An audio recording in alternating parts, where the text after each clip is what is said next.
Welcome to Luca and Miguel. Enjoy the video. You start by opening Settings and tapping Battery. This puts you where the data lives. Once there, make sure you select last 24 hours or last 10 days so you see recent patterns. You should notice the battery percentage chart at the top, which gives a timeline of drain.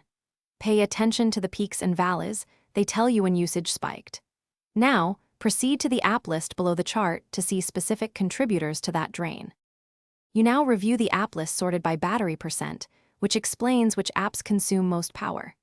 Tap any app to reveal screen on versus screen off time, and check background activity to see if it ran when you weren't using it. Once you identify a heavy app, make a mental note to restrict background refresh or adjust settings.